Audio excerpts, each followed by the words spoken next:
ഒരു കാര്യം എനിക്ക് മാധ്യമങ്ങളോട് എല്ലാവരോടും പറയാനുള്ളത്, ഇത് ഒരു ഒറ്റപ്പെട്ട ഒരു സ്ഥലത്തുള്ള ഒരു സംഭവം മാത്രമാണ്. ഇത് വയനാട് ജില്ലയിൽ മുഴുവൻ നടക്കുന്ന ഒരു സംഭവമാണ് എന്നുള്ള രീതിയിൽ വാർത്തകൾ പോകരുത്. കാരണം കഴിഞ്ഞ പ്രാവശ്യം നടന്ന സംഭവം തന്നെ ഒരു പഞ്ചായത്തിലെ 3 വാർഡിൽ നടന്ന സംഭവമായിട്ട് പോലും വയനാട് ജില്ലയെ അത് ഗൗരവതരമായി ബാധിച്ചു. ഇത് കഴിഞ്ഞ പ്രാവശ്യം നടന്ന ചൂരൽമലയിൽ നടന്ന ദുരന്തത്തെക്കാൾ ഒരു ചെറിയ ഏരിയയിൽ നടന്ന ഒരു സംഭവമാണ്, ചെറിയൊരു ഏരിയയിൽ നടന്ന സംഭവമാണ്.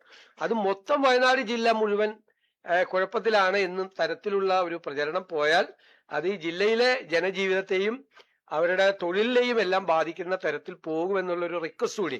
ഒരു വളരെ ചെറിയ ഒരു പ്രദേശത്ത് മാത്രം ഉണ്ടായ ഒരു സംഭവമാണ്. ജില്ല മുഴുവൻ വ്യാപകമായ ഒരു പ്രശ്നം ഇതിൻ്റെ അകത്ത് ഇല്ല. പിന്നീട് ഞാൻ ഇന്ന് രാവിലെ തിരുവനന്തപുരത്ത് പറഞ്ഞതുപോലെ ഇത് എന്തുകൊണ്ടാണ് ഇത് സംഭവിച്ചത് എന്നുള്ളതിന്റെ അന്വേഷണം നടത്തും. അതിന്റെ സാങ്കേതിക തലത്തിൽ ഉള്ള അന്വേഷണം ഉണ്ടാവും, നിയമപരമായി ഉള്ള അന്വേഷണം ഉണ്ടാവും.